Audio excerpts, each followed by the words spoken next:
श्रीमद् भगवत गीता साक्षात भगवान की दिव्य वाणी है। इसकी महिमा अपार है, अपरिमित है। उसका यथार्थ में वर्णन कोई नहीं कर सकता। शेष, महेश, गणेश भी इसकी महिमा को पूरी तरह से नहीं कह सकते, फिर मनुष्य की तो बात ही क्या है। गीता एक परम रहस्यमय ग्रंथ है। इसमें संपूर्ण वेदों का सार संग्रह किया गया है। इसका आशय इतना गूढ़ और गंभीर है कि आजीवन निरंतर अभ्यास करते रहने पर भी उसका अंत नहीं आता। भगवान के गुण, प्रभाव, स्वरूप, तत्व, रहस्य और उपासना का तथा कर्म एवं ज्ञान का वर्णन जिस प्रकार भगवत गीता में किया गया है, वैसा अन्य ग्रंथों में एक साथ मिलना कठिन है। भगवत गीता एक ऐसा अनुपमेय शास्त्र है जिसका एक भी शब्द सदुपदेश से खाली नहीं है। गीता में एक भी शब्द ऐसा नहीं है जो रोचक कहा जा सके। इसमें जितनी बातें कही गई है वे सभी अक्षरशः यथार्थ है। सत्य स्वरूप भगवान की वाणी में रोचकता की कल्पना करना उसका निरादर करना है। गीता सर्वशास्त्रमयी है। इसे सारे शास्त्रों का खजाना कहा जाता है। गीता का भली भांति ज्ञान हो जाने पर सभी शास्त्रों का तात्विक ज्ञान अपने आप हो जाता है। गीता को हम भगवान से भी बढ़कर कहें तो कोई अत्युक्ति नहीं होगी। भगवान ने स्वयं कहा है, मैं गीता के आश्रय में रहता हूँ। गीता मेरा श्रेष्ठ घर है। गीता के ज्ञान का सहारा लेकर ही मैं तीनों लोकों का पालन करता हूँ। इसके सिवा गीता में ही भगवान अपने मुक्त कंठ से यह घोषणा करते हैं कि जो कोई मनुष्य मेरी इस गीता रूप आज्ञा का पालन करेगा वह निसंदेह मुक्त हो जाएगा। यही नहीं, भगवान कहते हैं कि जो कोई इसका अध्ययन भी करेगा उसके द्वारा मैं ज्ञान यज्ञ से पूजित होऊंगा। भगवान कहते हैं, जो मनुष्य गीता का रहस्य भक्तों को धारण कराता है और उनमें इसका विस्तार एवं प्रचार करता है, वो मनुष्य मुझे अतिशय प्रिय है। गीता संपूर्ण जीवन दर्शन है और इसका अनुसरण करने वाला व्यक्ति सर्वश्रेष्ठ होता है। भगवत गीता ही है जो आधुनिक युग में समस्याओं से घिरे हुए मनुष्य को एक कर्मशील जीवन जीने के लिए प्रेरित करती है। गीता ऐसे प्रेरणादायक संदेशों का महासागर है जो जीवन से निराश मनुष्य को आशाओं से भर देती है। श्रीमद् भगवत गीता एकमात्र ऐसा ग्रंथ है जो मनुष्य को जीने का सही तरीका बताती है। गीता जीवन में धर्म, कर्म और प्रेम का पाठ पढ़ाती है। श्रीमद् भगवत गीता का ज्ञान मानव जीवन और जीवन के बाद का जीवन दोनों के लिए उपयोगी माना गया है। भगवत गीता में कुल 18 अध्याय है और 700 श्लोक है, जिसे सभी के लिए पढ़ पाना थोड़ा मुश्किल है। इसीलिए आज के इस बेहद ही खास वीडियो में हम श्रीमद् भगवत गीता के एक एक अध्याय के एक एक श्लोक का मतलब विस्तार पूर्वक और सरल भाषा में समझाएंगे, जिन्हें जानकर आप श्रीमद् भगवत गीता का सही मतलब समझ पाएंगे। इसलिए इन विचारों को आप हर रोज जरूर सुने। तो चलिए अब देर नहीं करते हुए वीडियो शुरू करते हैं। श्रीमद् भगवत गीता पहला अध्याय, अर्जुन विषाद योग। पहला अध्याय है अर्जुन विषाद योग। यहाँ शुरुआत होती है धृतराष्ट्र के सवालों से। वो संजय से जानना चाहते हैं कि धर्मभूमि कुरुक्षेत्र में युद्ध करने के लिए एकत्र हुए मेरे और पांडु के पुत्र क्या कर रहे हैं, उनकी सेना क्या कर रही है। धृतराष्ट्र जानना चाहते हैं कि युद्ध स्थल पर आखिर हो क्या रहा है। धृतराष्ट्र अंधे थे, वो देख नहीं सकते थे, लेकिन वो आंख से अंधे थे, मन और मस्तिष्क से नहीं। वो जानते थे कि वो धर्म के साथ नहीं खड़े हैं, क्योंकि धर्म तो वहां था जहां श्री कृष्ण खड़े थे। अपने पुत्र मोह में उन्होंने शांति की जगह युद्ध को चुना था, लेकिन वो जानते थे कि इस युद्ध को जीतना आसान नहीं होगा। अपने जीवन में हम भी जब कोई गलत करते हैं तो हम भी समझ रहे होते हैं कि हमारे किए का नतीजा शायद अच्छा नहीं हो, और यही डर, चिंता धृतराष्ट्र को सता रहा था। संजय आंखों देखा हाल बताते हुए उत्तर देते हैं कि हे राजन, दुर्योधन पांडवों की सेना के व्यूह को देख रहे हैं और ये बात गुरु द्रोणाचार्य को जाकर बताते हैं। संजय को दिव्य दृष्टि प्राप्त हुई थी। वो युद्ध क्षेत्र से दूर रहते हुए भी युद्ध को देख सकते थे। दुर्योधन कह रहे हैं, हे आचार्य, पांडु पुत्रों की इस विशाल सेना को देखिए, जिसे आपके बुद्धिमान शिष्य द्रुपद पुत्र धृष्टद्युम्न ने इतने कौशल से व्यूह के आकार में सजाया है। इस युद्ध में भीम तथा अर्जुन के समान अनेकों महान शूरवीर और धनुर्धर है। युयुधान, विराट और द्रुपद जैसे भी महान योद्धा है। धृष्टकेतु, चेकितान तथा काशीराज जैसे महान शक्तिशाली और पुरुजित, कुंती भोज तथा शैब्य जैसे मनुष्यों में श्रेष्ठ योद्धा भी है। युधामयु जैसे महान पराक्रमी तथा उत्तमौजा जैसे अत्यंत शक्तिशाली, सुभद्रा का पुत्र अभिमन्यु और द्रौपदी के पुत्रों सहित ये सभी महान योद्धा है। दुर्योधन कह रहे हैं, हे ब्राह्मण श्रेष्ठ, हमारी तरफ के भी उन विशेष शक्तिशाली योद्धाओं को जान लीजिए। मेरी सेना में स्वयं आप द्रोणाचार्य, पितामह भीष्म, कर्ण, कृपाचार्य, अश्वत्थामा, विकर्ण और सोमदत्त का पुत्र भूरिश्रवा जैसे योद्धा है, जो सदैव युद्ध में विजयी रहे हैं। ऐसे अन्य अनेक शूरवीर भी है, जो मेरे लिए अपने जीवन का बलिदान देने के लिए अनेक प्रकार के अस्त्र शस्त्रों से सुसज्जित है, और यह सभी युद्ध विधा में निपुण है। इस प्रकार भीष्म पितामह द्वारा अच्छी प्रकार से संरक्षित हमारी सेना की शक्ति असीमित है, किंतु भीम द्वारा अच्छी प्रकार से संरक्षित होकर भी पांडवों की सेना की शक्ति सीमित है। अतः सभी मोर्चों पर अपनी अपनी जगह स्थित रहकर आप सभी निश्चित रूप से भीष्म पितामह की सभी ओर से सहायता करें। संजय धृतराष्ट्र को बताते हुए कहते हैं कि हे राजन, तब कुरुवंश के वयोवृद्ध परम प्रतापी पितामह भीष्म ने दुर्योधन के हृदय में हर्ष उत्पन्न करते हुए सिंह गर्जना के समान उच्च स्वर से शंख बजाया। तत्पश्चात अनेक शंख, नगाड़े, ढोल, मृदंग और सींग आदि बाजे अचानक एक साथ बज उठे। उनका वो शब्द बड़ा भयंकर था। तत्पश्चात दूसरी ओर से सफेद घोड़ों से युक्त उत्तम रथ पर आसीन योगेश्वर श्री कृष्ण और अर्जुन ने भी अलौकिक शंख बजाए। हृदय के सर्वस्व ज्ञाता श्री कृष्ण ने पांचजन्य नामक, अर्जुन ने देवदत्त नामक और भयानक कर्म वाले भीमसेन ने पौंड्र नामक महाशंख बजाया। हे राजन, कुंती पुत्र राजा युधिष्ठिर ने अनंतविजय नामक और नकुल तथा सहदेव ने सुघोष और मणिपुष्पक नामक शंख बजाए। श्रेष्ठ धनुष वाले काशीराज और महारथी शिखंडी एवं धृष्टद्युम्न तथा राजा विराट और कभी न हारने वाला सात्यकी, राजा द्रुपद एवं द्रौपदी के पांचों पुत्र और बड़ी भुजा वाले सुभद्रा पुत्र अभिमन्यु आदि सभी ने अलग अलग शंख बजाए। संजय कहते हैं, उस भयंकर ध्वनि ने आकाश और पृथ्वी को गुंजायमान करते हुए आपके पुत्रों के हृदय में शोक उत्पन्न कर दिया। हे राजन, इसके बाद हनुमान से अंकित पताका लगे रथ पर आसीन पांडु पुत्र अर्जुन ने धनुष उठाकर तीर चलाने की तैयारी के समय धृतराष्ट्र के पुत्रों को देखकर हृदय के सर्वस्व ज्ञाता श्री कृष्ण से प्रार्थना करते हुए कहा कि हे अच्युत, कृपा करके मेरे रथ को दोनों सेनाओं के बीच में खड़ा करें, जिससे मैं युद्ध भूमि में उपस्थित युद्ध की इच्छा रखने वालों को देख सकूं कि इस युद्ध में मुझे किन किन से एक साथ युद्ध करना है। मैं उनको भी देख सकूं जो ये राजा लोग यहाँ पर धृतराष्ट्र के दुर्बुद्धि पुत्र दुर्योधन के हित की इच्छा से युद्ध करने के लिए एकत्रित हुए हैं।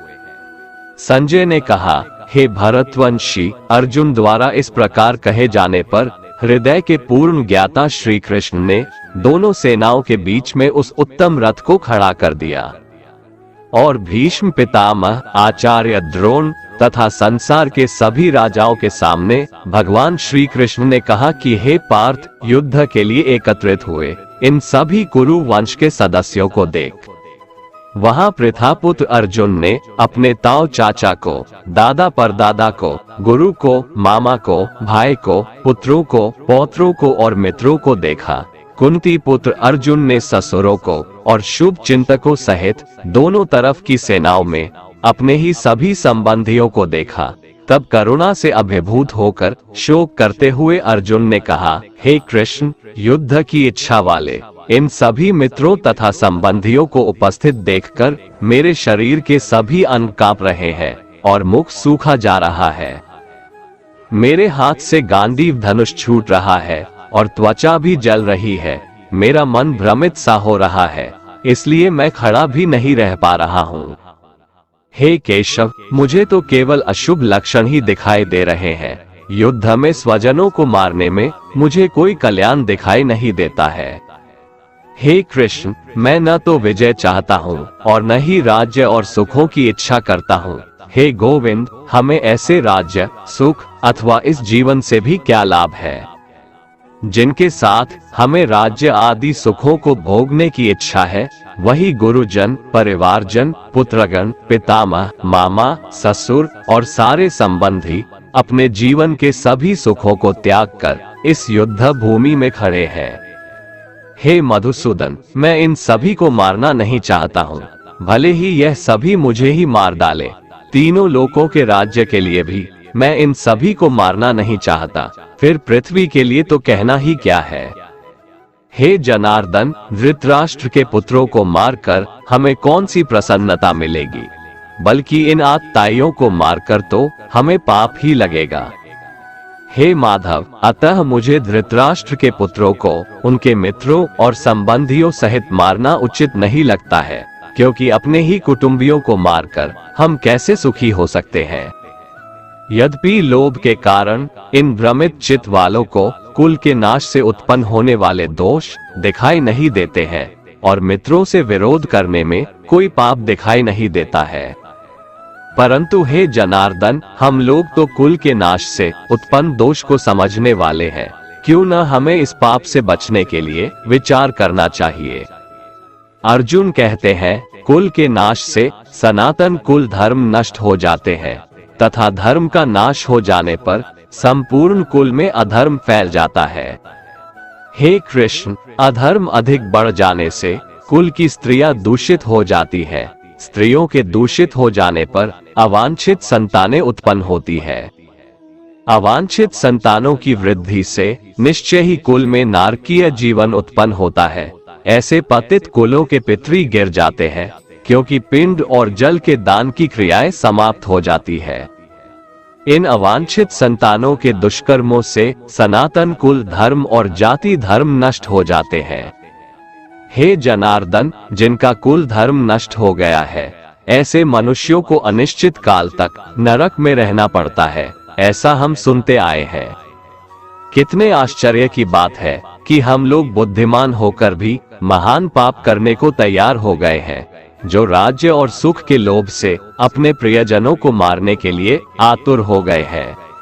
यदि मुझ शस्त्र रहित विरोध न करने वाले को धृतराष्ट्र के पुत्र हाथ में शस्त्र लेकर युद्ध में मार डाले तो भी इस प्रकार मरना मेरे लिए अधिक श्रेयकर होगा।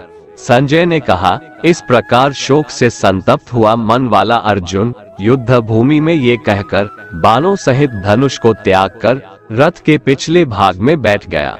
और इस प्रकार श्रीमद् भगवत गीता के श्री कृष्ण अर्जुन संवाद में अर्जुन विषाद योग नाम का पहला अध्याय समाप्त हुआ।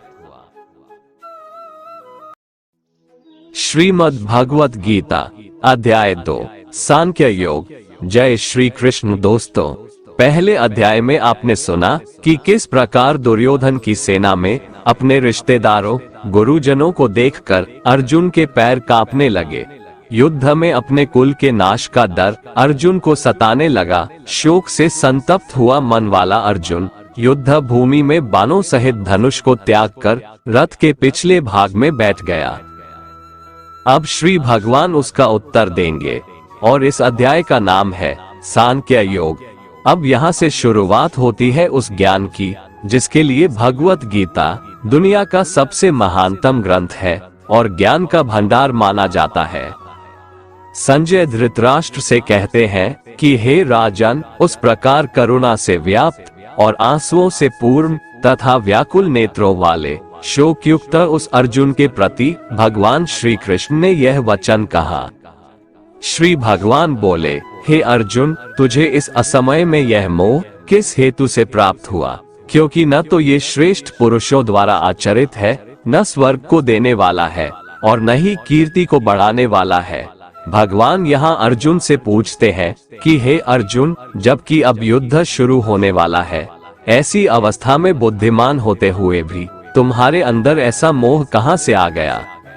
इसलिए हे अर्जुन, नपुंसकता को मत प्राप्त हो, तुझ में यह उचित नहीं जान पड़ती है। हृदय की तुच्छ दुर्बलता को त्याग कर युद्ध के लिए खड़ा हो जा। तब अर्जुन श्री भगवान से कहते हैं, हे मधुसूदन, मैं रणभूमि में किस प्रकार बाणों से भीष्म पितामह और द्रोणाचार्य के विरुद्ध लड़ूंगा, क्योंकि हे अरिसूदन, वे दोनों ही पूजनीय हैं। इसलिए इन महानुभाव गुरुजनों को न मारकर मैं इस लोक में भिक्षा मांगकर खाना कल्याणकारक समझता हूँ, क्योंकि गुरुजनों को मारकर भी इस लोक में रुधिर से सने हुए अर्थ और काम रूप भोगों को ही तो भोगूंगा। इसमें अर्जुन ने ये भाव दिखलाया है कि गुरुजनों को मारना सर्वथा अनुचित है। उनको मारकर भी क्या मिलेगा? ना तो मुक्ति मिलेगी और ना ही धर्म की सिद्धि होगी। केवल इस लोक में अर्थ और काम रूप तुच्छ भोग ही तो मिलेगा, जिनका मूल्य इन गुरुजनों के जीवन के सामने कुछ भी नहीं है। हत्या के फलस्वरूप मेरे हाथ उनके रक्त से सने हुए ही होंगे। इसलिए ऐसे भोगों को प्राप्त करने के लिए गुरुजनों का वध करना कदापि उचित नहीं है। हम ये भी नहीं जानते कि हमारे लिए युद्ध करना और न करना, इन दोनों में से कौन सा श्रेष्ठ है, अथवा ये भी नहीं जानते कि उन्हें हम जीतेंगे या हमको वे जीतेंगे। और जिनको मारकर हम जीना भी नहीं चाहते, वे ही हमारे आत्मीय धृतराष्ट्र के पुत्र हमारे मुकाबले में खड़े हैं। इसलिए मैं आपसे पूछता हूँ कि जो साधन निश्चित कल्याणकारक हो वह मेरे लिए कहिए, क्योंकि मैं आपका शिष्य हूँ। इसलिए मुझको शिक्षा दीजिए, क्योंकि भूमि में निष्कंटक धन धान्य संपन्न राज्य को और देवताओं के स्वामी पने को प्राप्त होकर भी मैं उस उपाय को नहीं देखता हूँ जो मेरी इंद्रियों के सुखाने वाले शोक को दूर कर सके। इसमें अर्जुन ने ये भाव दिखलाया है कि युद्ध में विजय पा लेने पर ज्यादा से ज्यादा मैं इस पृथ्वी पर राज्य प्राप्त कर लूंगा, परंतु यदि मुझे देवताओं का आधिपत्य भी मिल जाए तो भी वह मेरे इंद्रियों को सुखा देने वाले शोक को दूर करने में समर्थ नहीं है। इसलिए मुझे कोई ऐसा उपाय बताएं जो मेरी इंद्रियों को सुखाने वाली शोक को दूर करके मुझे सदा के लिए सुखी बना दे। संजय धृतराष्ट्र से कहते हैं, हे राजन, निद्रा को जीतने वाले अर्जुन अंतर्यामी श्री कृष्ण महाराज के प्रति इस प्रकार कहकर फिर श्री गोविंद भगवान से कहकर कि युद्ध नहीं करूंगा और चुप हो गए। हे भरतवंशी धृतराष्ट्र, अंतर्यामी श्री कृष्ण महाराज दोनों सेनाओं के बीच में शोक करते हुए उस अर्जुन को हंसते हुए यह वचन बोले। श्री भगवान बोले, हे अर्जुन, तू न शोक करने योग्य मनुष्यों के लिए शोक करता है और पंडितों जैसे वचनों को कहता है, परंतु जिनके प्राण चले गए हैं उनके लिए और जिनके प्राण अभी नहीं गए हैं उनके लिए भी पंडित जन शोक नहीं करते। न तो ऐसा ही है कि मैं किसी काल में नहीं था, तू नहीं था, अथवा ये राजा लोग नहीं थे, और न ऐसा ही है कि इससे आगे हम सब नहीं रहेंगे। जिस प्रकार जीवात्मा की इस देह में बालकपन, जवानी और वृद्धावस्था होती है, वैसे ही मरने के बाद नए शरीर की प्राप्ति होती है। उस विषय में धीर पुरुष मोहित नहीं होता। इसमें श्री भगवान के कहने का भाव है कि जिस प्रकार बालकपन, जवानी और बुढ़ापा ये अवस्थाएं आत्मा की नहीं होती है, स्थूल शरीर की होती है और आत्मा में उनका आरोप किया जाता है, ठीक उसी प्रकार एक शरीर से दूसरे शरीर में आना जाना भी वास्तव में आत्मा का नहीं होता, सूक्ष्म शरीर का ही होता है और उसका आरोप आत्मा में किया जाता है। इसलिए इस तत्व को नहीं जानने वाले अज्ञानी जन ही मरने वाले का शोक करते हैं। धीर पुरुष ऐसा नहीं करते, क्योंकि उनकी दृष्टि में आत्मा का शरीर से कोई संबंध नहीं है, इसलिए तुम्हारा शोक करना उचित नहीं है। हे कुंती पुत्र, सर्दी, गर्मी और सुख दुख को देने वाले इंद्रिय और विषयों के संयोग तो उत्पत्ति विनाशशील और अनित्य है, इसलिए हे भारत तू उनको सहन कर। इसमें श्री भगवान के कहने का भाव है कि सर्दी, गर्मी, सुख दुख ये सब इंद्रियों के विकार है, इसलिए उसे क्षण भंगुर और अनित्य समझ और शोक मत कर।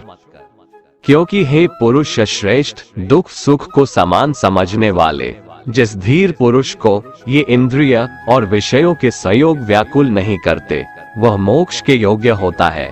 दोस्तों, हमारे जीवन में भी दुख आने पर हम दुखी हो जाते हैं, जबकि ज्ञानी पुरुष जानता है कि अगर दुख घर में प्रवेश किया है तो सुख भी जरूर दरवाजे पर ही खड़ा होगा।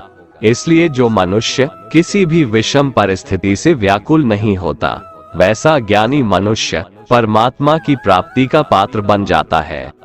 असत वस्तु की सत्ता नहीं है और सत का अभाव नहीं है, इस प्रकार इन दोनों का ही तत्वज्ञानी पुरुषों द्वारा देखा गया है। इसमें भगवान श्री कृष्ण का भाव है कि असत अर्थात शरीर, इंद्रिय की कोई सत्ता यानी भाव नहीं है, इसलिए अपने स्वजनों के शरीर की नाश की आशंका से शोक करना अनुचित है। सत का भाव यहाँ परमात्मा से है। परमात्मा सर्वव्यापी है, अखंड और निर्विकार है, इसलिए यदि तुम आत्मरूप से अपने स्वजनों के नाश की आशंका करके शोक करते हो तो भी तुम्हारा शोक करना उचित नहीं है। नाश रहित तो तू उसको जान जिससे ये संपूर्ण जगत दृश्य वर्ग व्याप्त है।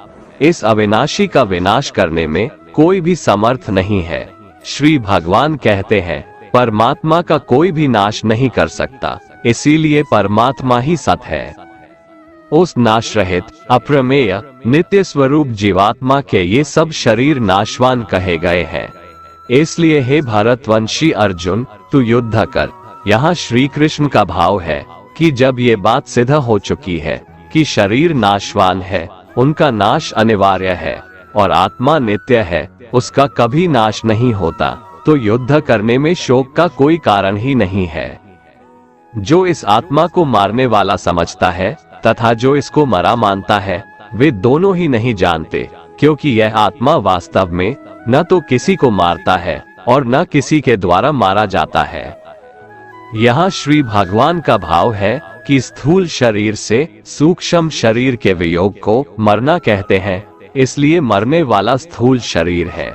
इसी तरह जिस स्थूल शरीर की क्रिया से किसी दूसरे स्थूल शरीर के प्राणों का वियोग होता है, उसे मारने वाला कहते हैं। इसलिए मारने वाला भी शरीर ही है, आत्मा नहीं है। किंतु शरीर के धर्मों को अपने में अध्यारोपित करके अज्ञानी लोग आत्मा को मारने वाला मान लेते हैं, इसलिए उनको उन कर्मों का फल भोगना पड़ता है। यह आत्मा किसी काल में भी न तो जन्मता है और न मरता ही है, तथा न यह उत्पन्न होकर फिर होने वाला ही है, क्योंकि यह अजन्मा, नित्य, सनातन और पुरातन है। शरीर के मारे जाने पर भी यह नहीं मारा जाता। हे पृथापुत्र अर्जुन, जो पुरुष इस आत्मा को नाश रहित, नित्य, अजन्मा और अव्यय जानता है, वह पुरुष कैसे किसको मरवाता है और कैसे किसको मारता है। यहाँ श्री भगवान का भाव है कि स्थूल शरीर द्वारा किसी को मारना या मरवाना ये आत्मा का काम नहीं है, इसलिए किसी के लिए भी किसी प्रकार का शोक करना उचित नहीं है। जैसे मनुष्य पुराने वस्त्रों को त्याग कर दूसरे नए वस्त्रों को ग्रहण करता है, वैसे ही जीवात्मा पुराने शरीरों को त्याग कर दूसरे नए शरीरों को प्राप्त होता है। इस आत्मा को शस्त्र नहीं काट सकते, इसको आग नहीं जला सकती, इसको जल गीला नहीं कर सकता और वायु इसे सुखा नहीं सकती है। यह आत्मा नित्य, सर्वव्यापी, अचल, स्थिर रहने वाला और सनातन है। यह आत्मा अव्यक्त है, अर्थात आत्मा किसी भी इंद्रिय के द्वारा जाना नहीं जा सकता है। यह आत्मा अचिंत्य है, अर्थात आत्मा मन का भी विषय नहीं है। यह आत्मा विकार रहित कहा जाता है।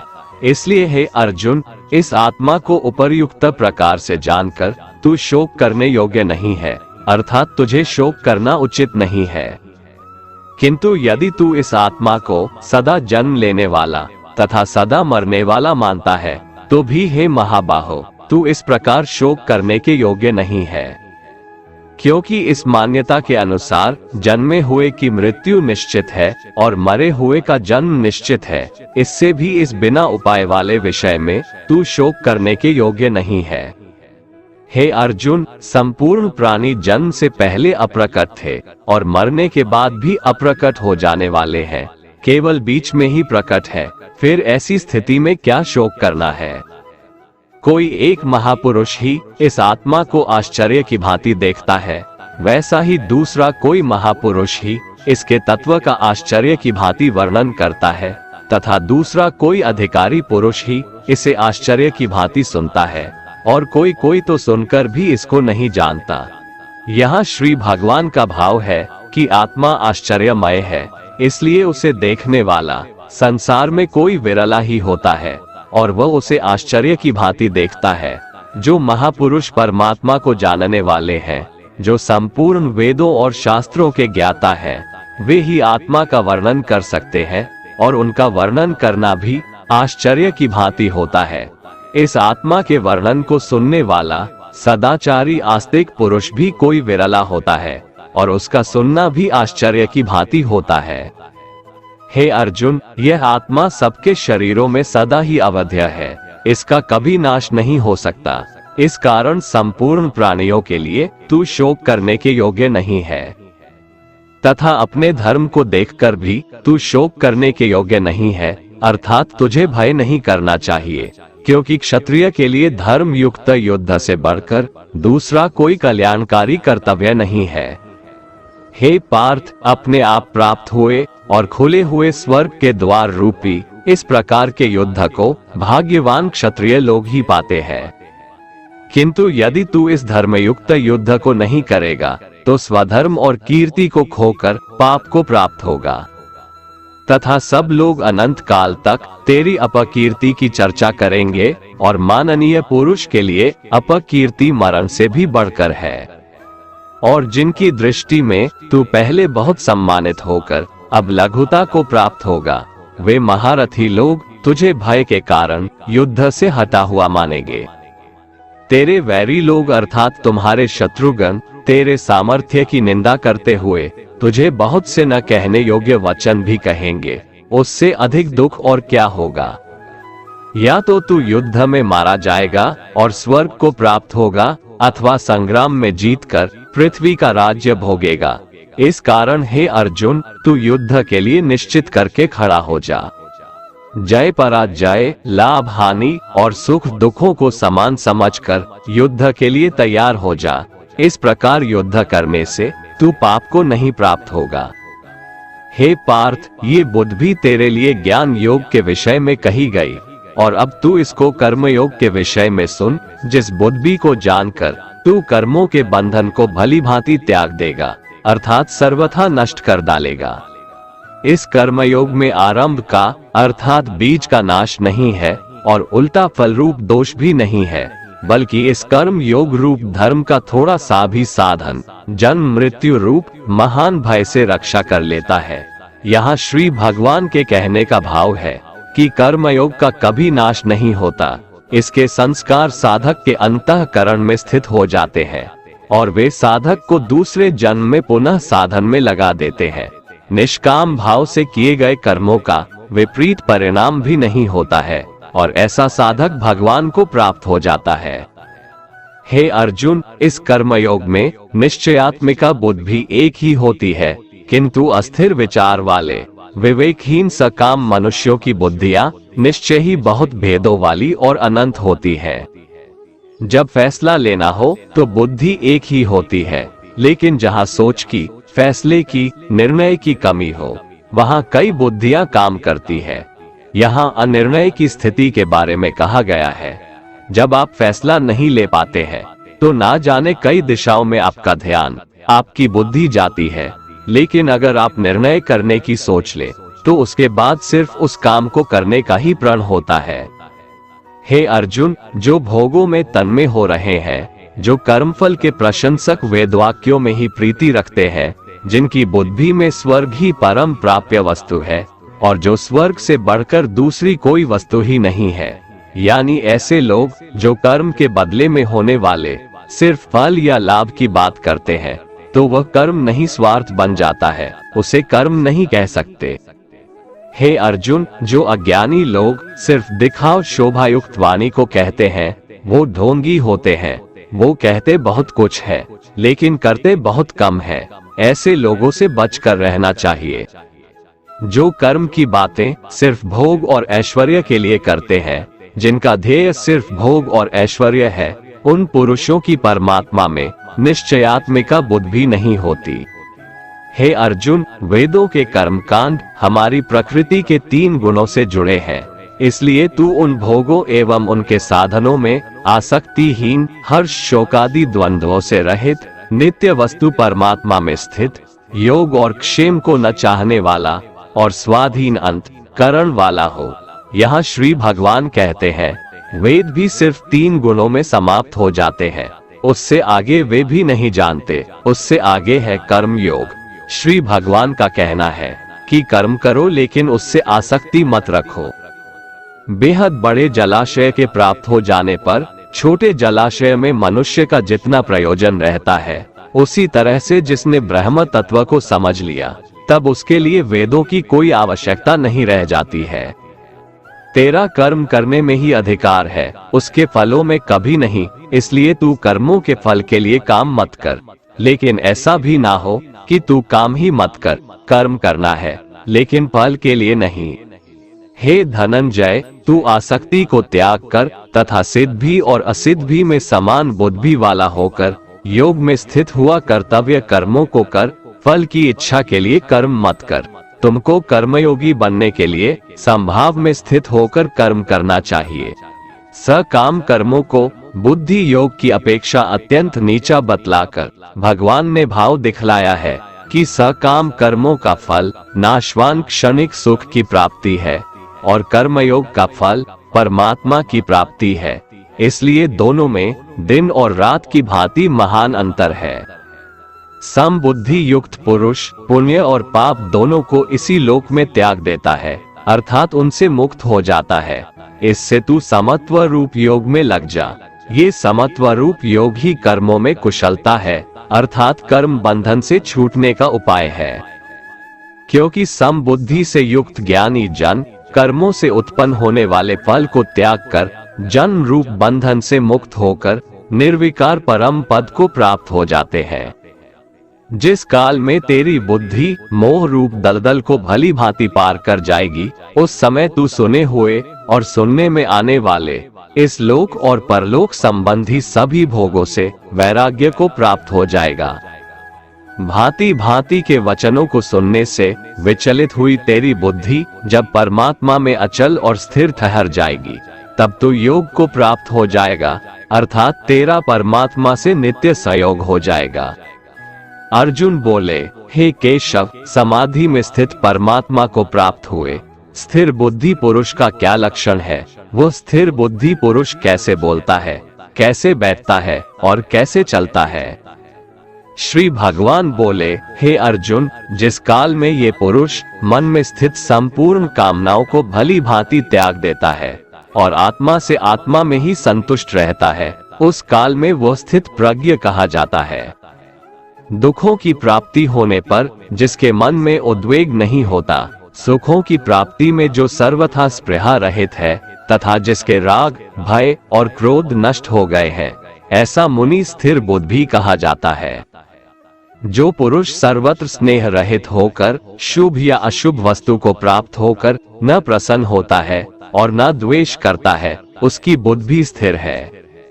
कछुआ सब ओर से अपने अंगों को जैसे समेट लेता है, वैसे ही जब ये पुरुष इंद्रियों के विषयों से इंद्रियों को सब प्रकार से हटा लेता है, तब उसकी बुद्धि स्थिर है, ऐसा समझना चाहिए।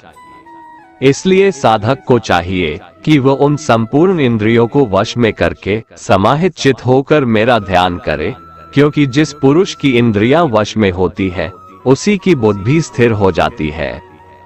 विषयों का चिंतन करने वाले पुरुष की उन विषयों में आसक्ति हो जाती है। आसक्ति से उन विषयों की कामना उत्पन्न होती है और कामना में विघ्न पड़ने से क्रोध उत्पन्न होता है। क्रोध से भ्रम पैदा होता है, स्मृति में भ्रम हो जाने से बुद्धि का नाश हो जाता है, और बुद्धि का नाश हो जाने से उस पुरुष का पतन हो जाता है। जिस प्रकार हवा के झोंके नाव को भटका देती है, ठीक उसी प्रकार मनुष्य की इंद्रियां उसकी बुद्धि को भटका देती है। इसलिए हे महाबाहो, जिस पुरुष की इंद्रियां उसके बस में होती है, उसी की बुद्धि स्थिर है।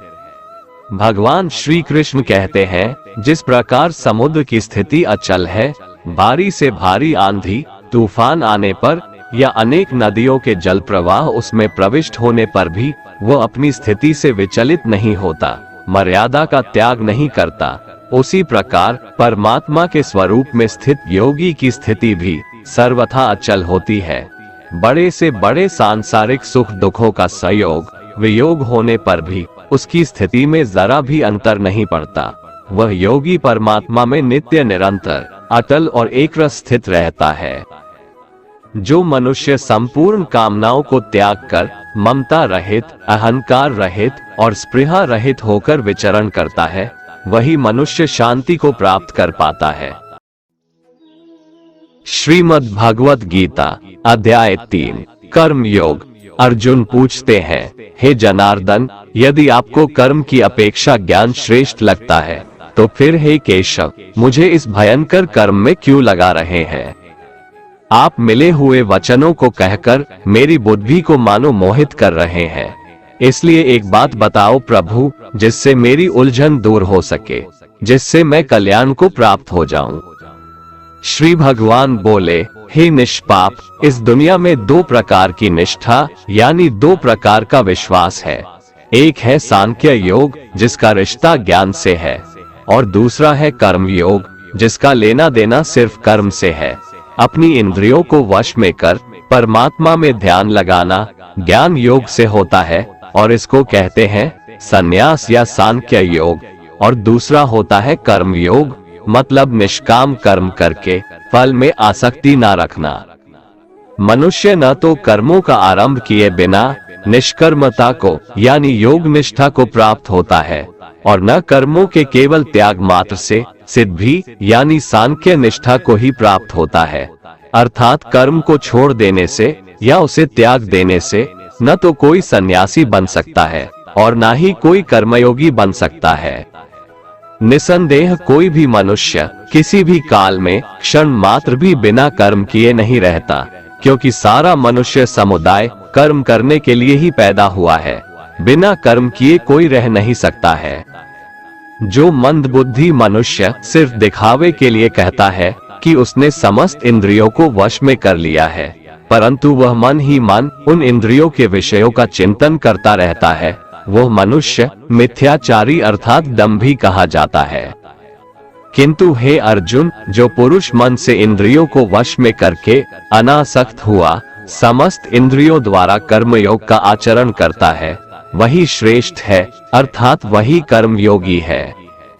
तू शास्त्र विहित कर्तव्य कर्म कर, क्योंकि कर्म न करने की अपेक्षा कर्म करना श्रेष्ठ है, तथा कर्म न करने से तेरा शरीर निर्वाह भी नहीं सिद्ध होगा। अर्थात तू सिर्फ अपने कर्तव्यों का पालन कर, क्योंकि कर्म नहीं करने से तेरा जन्म लेना भी बेकार हो जाएगा।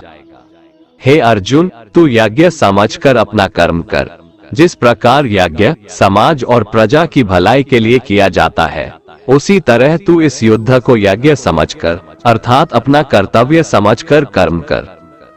प्रजापति ब्रह्मा ने इस दुनिया की शुरुआत में यज्ञ को रचकर अपनी जनता को कहा कि तुम लोग इस यज्ञ के द्वारा वृद्धि को प्राप्त हो, और यह यज्ञ तुम लोगों को इच्छित भोग प्रदान करने वाला हो।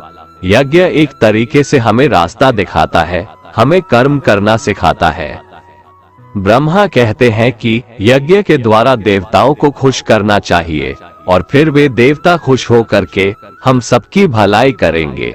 इस प्रकार निस्वार्थ भाव से एक दूसरे को उन्नत करते हुए तुम लोग परम कल्याण को प्राप्त हो जाओगे। यज्ञ करके जब आप देवताओं की पूजा करते हैं, तो वो बिना मांगे ही आपकी सारी इच्छाओं को पूरा कर देते हैं। लेकिन जो यज्ञ नहीं करता उस यज्ञ से देवताओं को प्रणाम नहीं करता, लेकिन फिर भी अपनी इच्छाओं को पूरा करना चाहता है, उसे चोर समझना चाहिए। अर्थात बिना कर्म किए कोई चाहता है कि उसे सब कुछ मिल जाए, तो उसे चोर ही तो समझना चाहिए।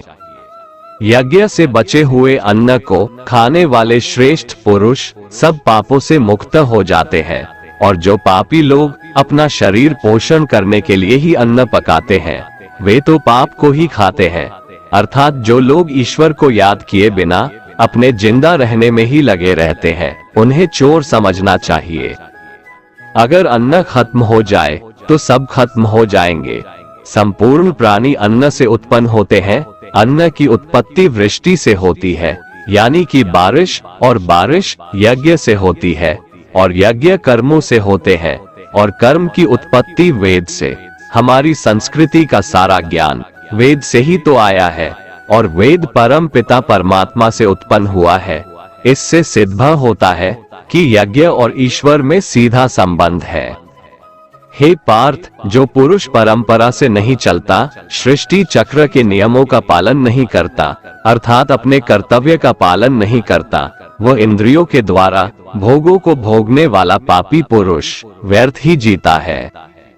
परंतु जो मनुष्य आत्मा में ही रमण करने वाला और आत्मा में ही तृप्त तथा आत्मा में ही संतुष्ट हो, उसके लिए कोई कर्तव्य नहीं है। आत्मा का मतलब यहाँ सबसे बड़ा सच है, और जो सत्य को समझता है, सत्य में ही खुश होकर सत्य में ही रहता है, उसके लिए कोई कर्तव्य नहीं है। लेकिन ऐसा कोई लाखों करोड़ों में एक होता है। उस महापुरुष का इस विश्व में न तो कर्म करने से कोई प्रयोजन रहता है, और न कर्मों के न करने से ही कोई प्रयोजन रहता है, तथा संपूर्ण प्राणियों में भी इसका स्वार्थ से कोई संबंध नहीं रहता। कहने का सीधा मतलब है, जिसे परमात्मा मिल चुका है वह कोई और दूसरा कर्म क्यों करे। इसलिए तू निरंतर आसक्ति से रहित होकर, अर्थात अपनी इच्छा को त्याग कर सदा कर्तव्य कर्म को भली भांति करता रहे, क्योंकि आसक्ति से रहित होकर कर्म करता हुआ मनुष्य परमात्मा को प्राप्त हो जाता है। बहुत से ऐसे लोग हैं जो कर्म करते हुए ही परम सिद्धि को प्राप्त हुए थे। जनक आदि ज्ञानी जन भी आसक्ति रहित कर्म द्वारा ही परम सिद्धि को प्राप्त हुए थे। इसलिए तुझे कर्म करना ही उचित है। श्रेष्ठ पुरुष जो जो आचरण करता है, अन्य पुरुष भी वैसा वैसा ही आचरण करते हैं। वो जो कुछ प्रमाण देता है, समस्त मनुष्य समुदाय उन्हीं के पद चिन्हों पर अपने रास्ते चुनता है। इसलिए सज्जन व्यक्तियों को सदैव अच्छा व्यवहार करना चाहिए। हे अर्जुन, मेरा इन तीनों लोकों में न तो कुछ कर्तव्य है और न ही कोई वस्तु प्राप्त करने योग्य है, फिर भी मैं कर्म में ही बरतता हूँ, अर्थात मैं भी कर्म करते हुए अपने कर्तव्य का निर्वाह करता हूँ। श्री भगवान कहते हैं, हे पार्थ, यदि मैं कर्मों को करने में सावधानी ना बरतूं तो बड़ा अनर्थ हो जाएगा, क्योंकि मनुष्य सब प्रकार से मेरे ही मार्ग का अनुसरण करते हैं। इसलिए यदि मैं कर्म न करूं तो ये सब मनुष्य नष्ट भ्रष्ट हो जाएंगे और मैं संकर्ता का करने वाला हो जाऊंगा तथा इस समस्त प्रजा को नष्ट करने वाला बन जाऊंगा। हे भारत, जिनमें समझ नहीं होती वो कर्म में आसक्त होकर कर्म करते हैं। आसक्ति रहित विद्वान को भी चाहिए कि वह भी लोगों को सही दिशा दिखाने के लिए उसी प्रकार कर्म करे। जो ज्ञानी है, जिन्हें ईश्वर की सच्चाई मालूम हो चुकी है, उनकी ये जिम्मेदारी बन चुकी है कि उनके काम करने के तरीके से कहीं किसी और के मन में काम करने के प्रति अश्रद्धा या अपमान ना पैदा हो जाए। इसलिए उन ज्ञानी जनों के लिए ये जरूरी है कि वो ऐसा उदाहरण सामने रखें जिससे हर कोई अपना कर्म, अपना कर्तव्य करने के लिए प्रेरित हो। वास्तव में संपूर्ण कर्म सब प्रकार से प्रकृति के गुणों द्वारा किए जाते हैं, तो भी जिसका अंतःकरण अहंकार से मोहित हो रहा है, ऐसा अज्ञानी मैं करता हूँ ऐसा मानता है। तामसिक गुण वाले व्यक्ति आलस्य या नींद इसी प्रकार के कर्म करते हैं। राजसिक गुण वाले बात बात पर शौर्य या बहादुरी दिखाने का काम करते हैं, लेकिन ज्ञानी मनुष्य जानते हैं उसके गुण ही उससे कर्म करवा रहे हैं, और जो ज्ञानी नहीं होते वो समझते हैं कि सब कुछ वही कर रहे हैं।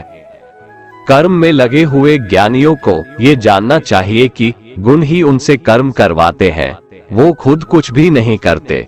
और जो ज्ञानी इस बात को समझ ले तो ये उनकी जिम्मेदारी होती है कि वो अज्ञानियों को समझाए कि कर्म ही उनका धर्म है।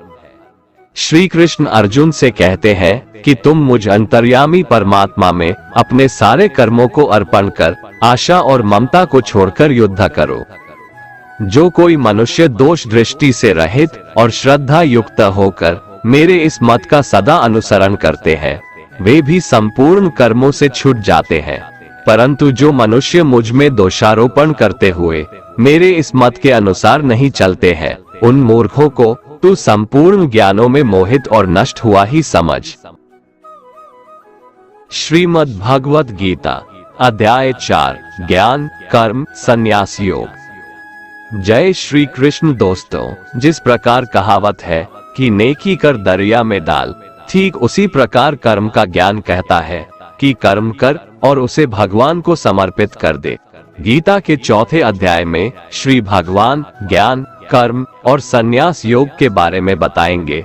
तो चलिए सुनते हैं भगवत गीता का अध्याय 4 ज्ञान कर्म संन्यास योग। श्री भगवान बोले, मैंने इस अविनाशी योग को सूर्य से कहा था। सूर्य ने अपने पुत्र मनु से कहा और मनु ने अपने पुत्र राजा इक्ष्वाकु से कहा।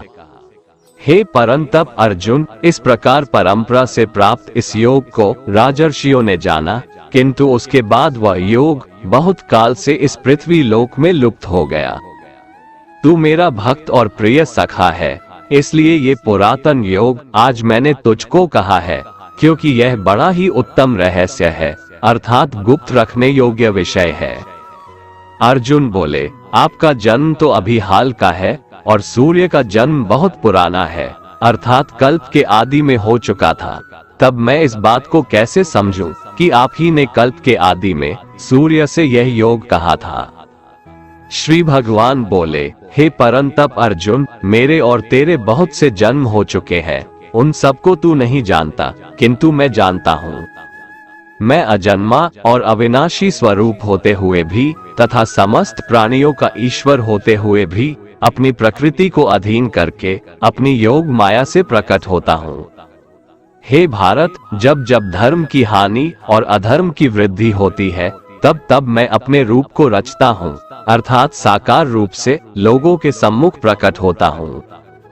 साधु पुरुषों का उद्धार करने के लिए, पाप कर्म करने वालों का विनाश करने के लिए और धर्म की अच्छी तरह से स्थापना करने के लिए मैं युग युग में प्रकट हुआ करता हूँ।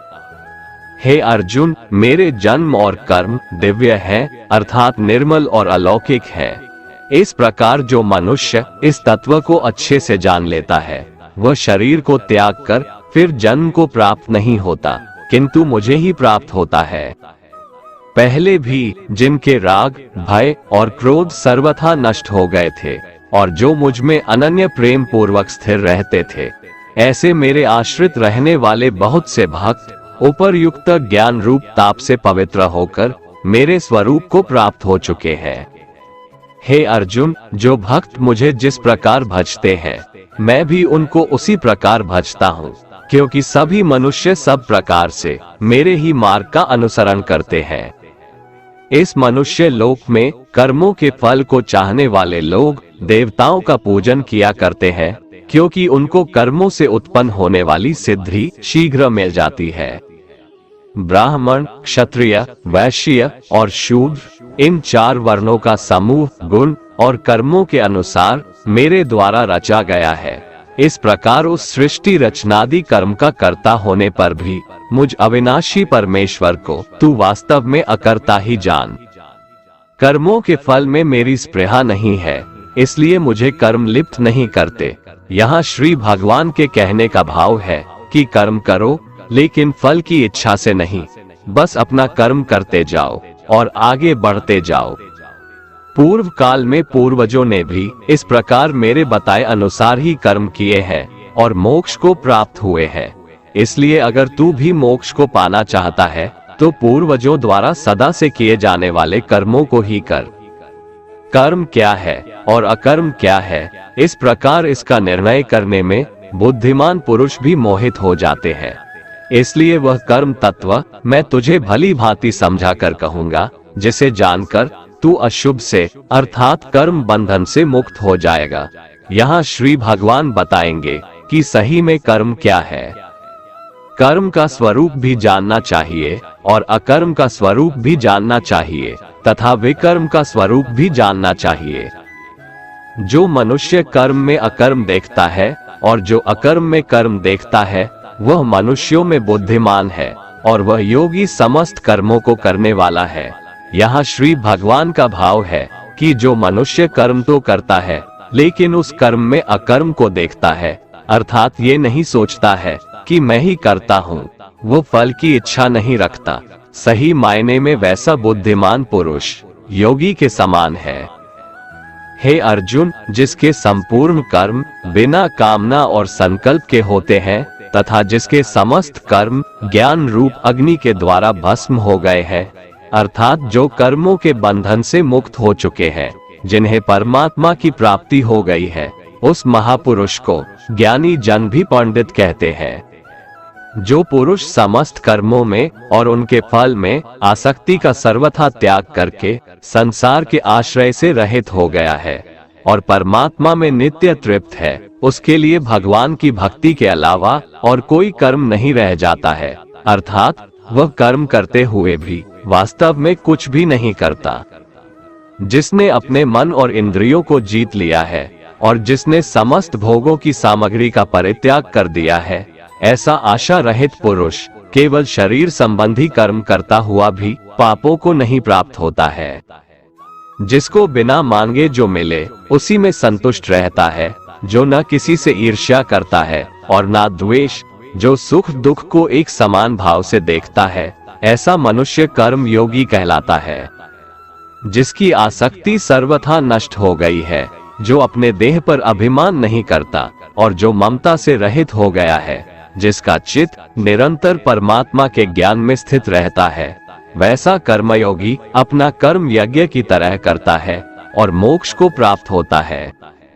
जो अपना सब कुछ परमात्मा को अर्पित कर देता है, जिसके लिए परमात्मा ही सब कुछ है, जो अपने हर कर्म में परमात्मा को देखता है और हर कर्म परमात्मा के लिए करता है, वैसा कर्मयोगी मोक्ष का अधिकारी होता है। कुछ योगी देवताओं को सब कुछ मानकर यज्ञ को उनको समर्पित करते हैं और जो पहुँचे हुए कर्म योगी होते हैं, वो ब्रह्म को सब कुछ मानकर यज्ञ को सौंपते हैं। चाहे आप राम, कृष्ण, शिव या दुर्गा या अपने इष्ट को सब कुछ सौंप कर यज्ञ करें या ब्रह्म को सबसे बड़ा सच मानकर कर्म करें, इससे कोई फर्क नहीं पड़ता है। बस ये याद रखना है कि आपका कर्म भी एक यज्ञ है, जिसमें आप उस ईश्वर को अपना सब कुछ सौंप के बस काम में लग जाते हैं। जो योगी होते हैं वो अपने संयम की आग में अपने इंद्रियों को अर्थात अपनी इच्छाओं को डालकर भस्म कर देते हैं, और जो योगी नहीं होते हैं वो ठीक इसका उल्टा करते हैं। वो अपना सब कुछ इन इंद्रियों में भस्म कर देते हैं, अर्थात अपने इंद्रियों का गुलाम बन जाते हैं। अपनी इंद्रियों को वश में करने का सबसे बड़ा तरीका है ज्ञान।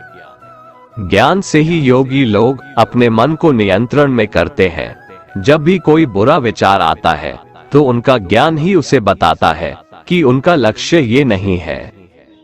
कई पुरुष द्रव्य संबंधी यज्ञ करने वाले हैं, कितने ही तपस्या रूप यज्ञ करने वाले हैं, तथा दूसरे कितने ही योग रूप यज्ञ करने वाले हैं। कितने ही अहिंसादि तीक्ष्ण व्रतों से युक्त यत्नशील पुरुष स्वाध्याय रूप ज्ञान यज्ञ करने वाले हैं, इसलिए अपना यज्ञ चुनकर कर्म करें। दूसरे कितने ही योगी जन अपान वायु में प्राणवायु को हवन करते हैं, वैसे ही अन्य योगी जन प्राणवायु में अपान वायु को हवन करते हैं, तथा अन्य कितने ही नियमित आहार करने वाले प्राणायाम परायण पुरुष प्राण और अपान की गति को रोककर प्राणों को प्राणों में ही हवन किया करते हैं।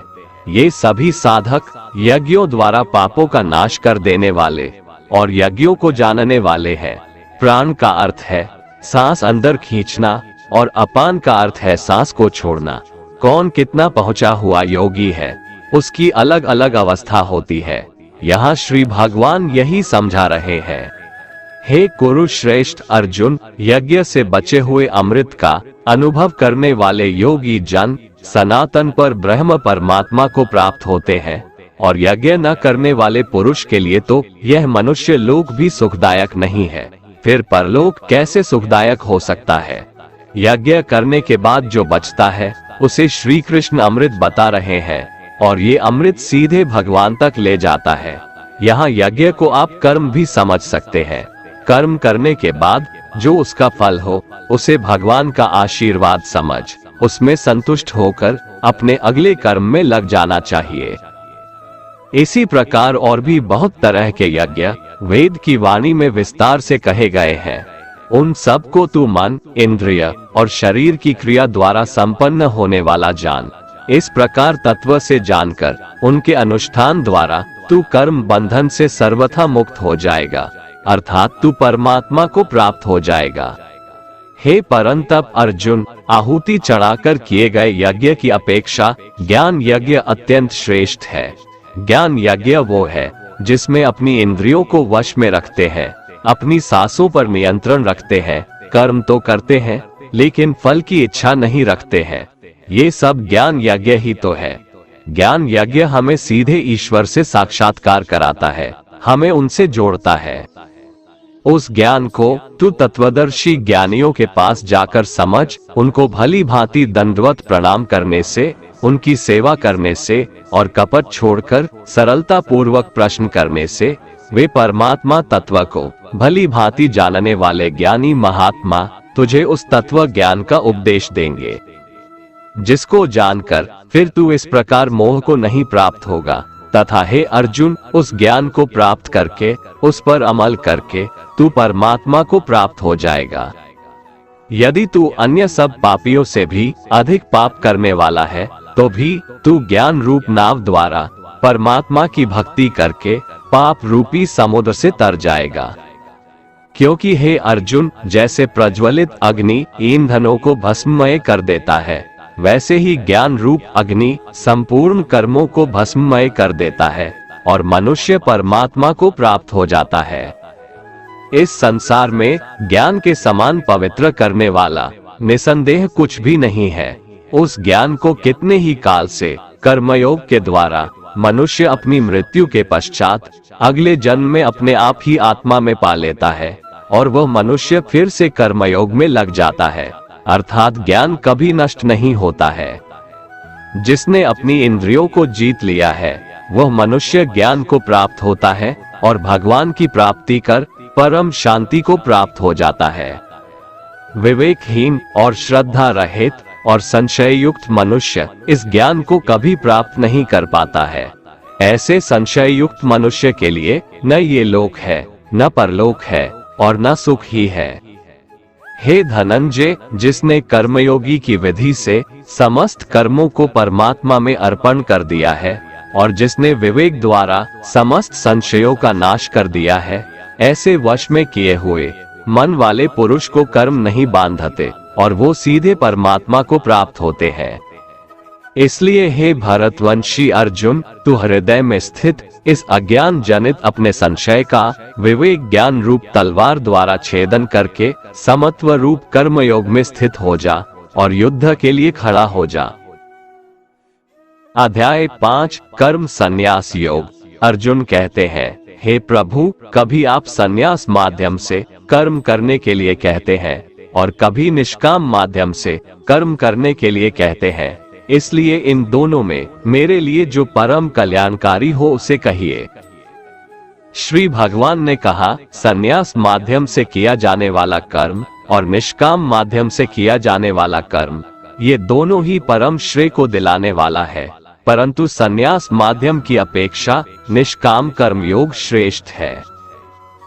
हे महाबाहु, जो मनुष्य न तो किसी से घृणा करता है और न ही किसी की इच्छा करता है, वह सदा सन्यासी ही समझने योग्य है, क्योंकि ऐसा मनुष्य राग, द्वेष आदि सभी द्वंद्वों को त्याग कर सुख पूर्वक संसार बंधन से मुक्त हो जाता है। अल्प ज्ञानी मनुष्य ही संन्यास योग और निष्काम कर्म योग को अलग अलग समझते हैं, न कि पूर्ण विद्वान मनुष्य, क्योंकि दोनों में से एक में भी अच्छी प्रकार से स्थित पुरुष परम सिद्धि को प्राप्त होता है, अर्थात दोनों प्रकार के कर्मों का बराबर फल मिलता है। जो फल ज्ञान योगियों को प्राप्त होता है वही निष्काम कर्म योगियों को भी प्राप्त होता है। इसलिए जो मनुष्य संन्यास योग और निष्काम कर्म योग दोनों को फल की दृष्टि से एक समान देखता है, वही वास्तविक सत्य को देख पाता है। हे महाबाहु, निष्काम कर्म योग के आचरण के बिना सन्यासी जीवन दुख का कारण होता है और भगवान के किसी भी एक स्वरूप को मन में धारण करने वाला निष्काम कर्म योगी परब्रह्म परमात्मा को शीघ्र प्राप्त हो जाता है। कर्म योगी इंद्रियों पर विजय प्राप्त करने वाला होता है और परमात्मा में निष्काम भाव से मन को स्थित करके कर्म करता हुआ भी कभी कर्म से लिप्त नहीं होता है। कर्म योगी परम तत्व परमात्मा की अनुभूति करके दिव्य चेतना में स्थित होकर देखता हुआ, सुनता हुआ, स्पर्श करता हुआ, सूंघता हुआ, भोजन करता हुआ, चलता हुआ, सोता हुआ, सांस लेता हुआ, सब प्रकार से यही सोचता है कि मैं कुछ भी नहीं करता हूँ। वो सब कर्मों का कारण ईश्वर को मानता है। कर्म योगी बोलता हुआ, त्यागता हुआ, ग्रहण करता हुआ तथा आंखों को खोलता और बंद करता हुआ भी यही सोचता है कि सभी इंद्रियां अपने अपने विषयों में प्रवृत्त हो रही है, ऐसी धारणा वाला होता है। अर्थात कर्म योगी जो भी कार्य करते हैं वो शास्त्र अनुकूल और लोक हित के लिए ही होती है। कर्म योगी सभी कर्म फलों को परमात्मा को समर्पित करके निष्काम भाव से कर्म करता है, इसीलिए उसको पाप कर्म कभी स्पर्श नहीं कर पाते हैं, जिस प्रकार कमल का पत्ता जल को स्पर्श नहीं कर पाता है। कर्म योगी निष्काम भाव से शरीर, मन, बुद्धि और इंद्रियों के द्वारा केवल आत्मा की शुद्धि के लिए ही कर्म करते हैं। कर्म योगी सभी कर्म के फलों का त्याग करके परम शांति को प्राप्त होता है, और जो सिर्फ फल की इच्छा से ही कर्म करते हैं वो तो 84 लाख योनियों में ही भटकते रहते हैं। शरीर में स्थित जीवात्मा मन से समस्त कर्मों का परित्याग करके वह न तो कुछ करता है और न ही कुछ करवाता है, तब वह 9 द्वारों वाले स्थूल शरीर में आनंद पूर्वक आत्म स्वरूप में स्थित रहता है। शरीर में स्थित जीवात्मा देह का कर्ता न होने के कारण इस लोक में उसके द्वारा न तो कर्म उत्पन्न होते हैं और न ही कर्म फलों से कोई संबंध रहता है, बल्कि यह सब प्रकृति के गुणों के द्वारा ही किए जाते हैं। शरीर में स्थित परमात्मा न तो किसी के पाप कर्म को और न ही किसी के पुण्य कर्म को ग्रहण करता है, किंतु जीवात्मा मोह से ग्रसित होने के कारण परमात्मा जीव के वास्तविक ज्ञान को आच्छादित किए रहता है। किंतु जब मनुष्य का अज्ञान तत्व ज्ञान द्वारा नष्ट हो जाता है, तब उसके ज्ञान के दिव्य प्रकाश से उसी प्रकार परम तत्व परमात्मा प्रकट हो जाते हैं, जिस प्रकार सूर्य के प्रकाश से संसार की सभी वस्तुएं प्रकट हो जाती है।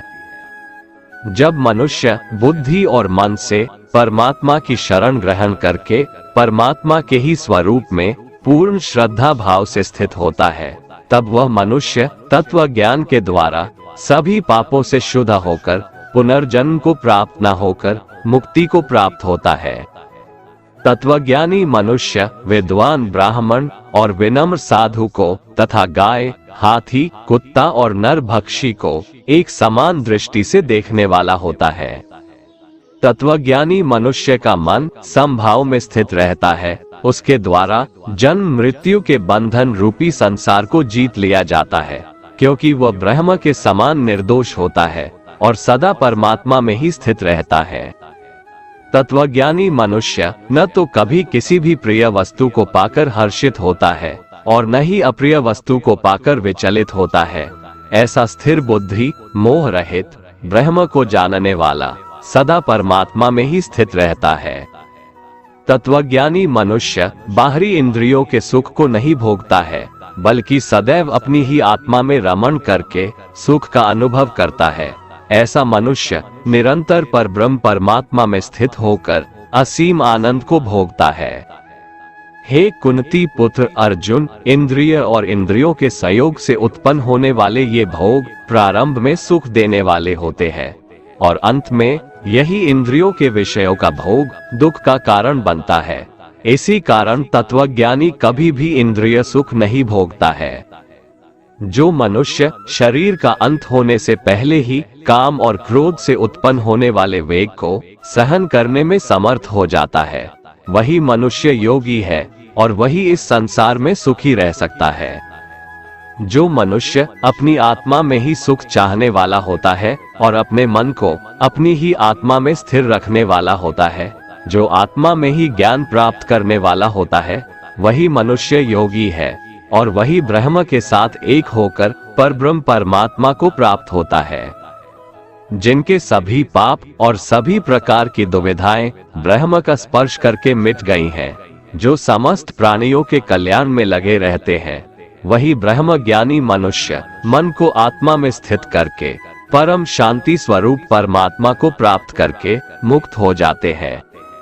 जो मनुष्य सभी सांसारिक इच्छाओं को त्याग चुका है, जिसे हर काम हर वस्तु में सिर्फ परमात्मा ही दिखाई देता है, वही पुरुष परमात्मा को प्राप्त कर पाता है।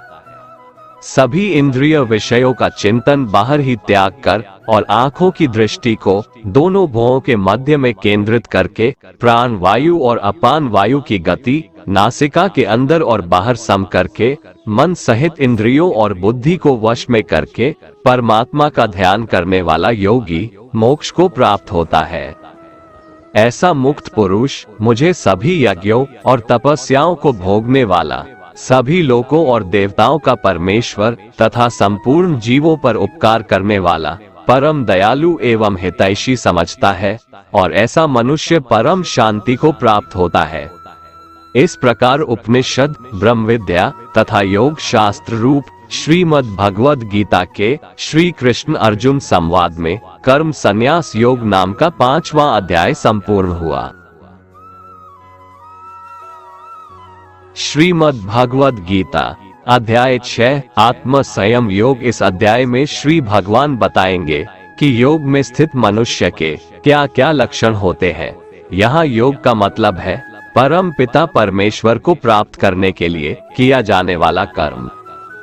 श्री भगवान कहते हैं, जो मनुष्य बिना किसी फल की इच्छा से अपना कर्तव्य समझकर कार्य करता है, वही सन्यासी है और वही योगी है।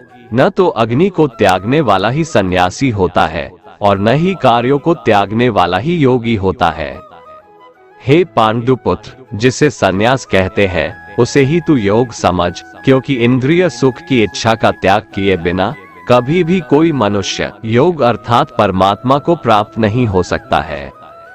मन को वश में करने की इच्छा वाले मनुष्य को योग की प्राप्ति के लिए कर्म करना कारण होता है और योग को प्राप्त होते होते सभी सांसारिक इच्छाओं का अभाव हो जाना ही कारण होता है। जब मनुष्य सभी सांसारिक इच्छाओं का त्याग करके न तो शारीरिक सुख के लिए कार्य करता है और न ही फल की इच्छा से कार्य में प्रवृत्त होता है, उस समय वह मनुष्य योग में स्थित कहलाता है। मनुष्य को चाहिए कि वह अपने मन के द्वारा अपना जन्म मृत्यु रूपी बंधन से उद्धार करने का प्रयत्न करे और अपने को निम्न योनि में न गिरने दे, क्योंकि यह मन ही जीवात्मा का मित्र है और यही जीवात्मा का शत्रु भी है। जो मनुष्य मन को वश में कर लेता है, उसका वह मन ही परम मित्र बन जाता है, लेकिन जो मनुष्य मन को वश में नहीं कर पाता है, उसके लिए वह मन ही परम शत्रु के समान होता है। जिसने मन को वश में कर लिया है, उसको परम शांति स्वरूप परमात्मा पूर्ण रूप से प्राप्त हो जाता है। उस मनुष्य के लिए सर्दी गर्मी, सुख दुख और मान अपमान एक समान होते हैं। ऐसा मनुष्य स्थिर चित्त वाला और इंद्रियों को वश में करके परमात्मा के ज्ञान द्वारा परमात्मा को प्राप्त करके पूर्ण रूप से संतुष्ट रहता है। ऐसे परमात्मा को प्राप्त हुए मनुष्य के लिए मिट्टी, पत्थर और सोना एक समान होते हैं। ऐसा मनुष्य स्वभाव से सभी का हित चाहने वाला, मित्रों और शत्रुओं में, तटस्थों और मध्यस्थों में, शुभ चिंतकों और ईर्ष्यालुओं में, पुण्यात्माओं और पापात्माओं में भी एक समान भाव रखने वाला होता है। ऐसा मनुष्य निरंतर मन सहित शरीर से किसी भी वस्तु के प्रति आकर्षित हुए बिना तथा किसी भी वस्तु का संग्रह किए बिना परमात्मा के ध्यान में एक ही भाव से स्थित रहने वाला होता है।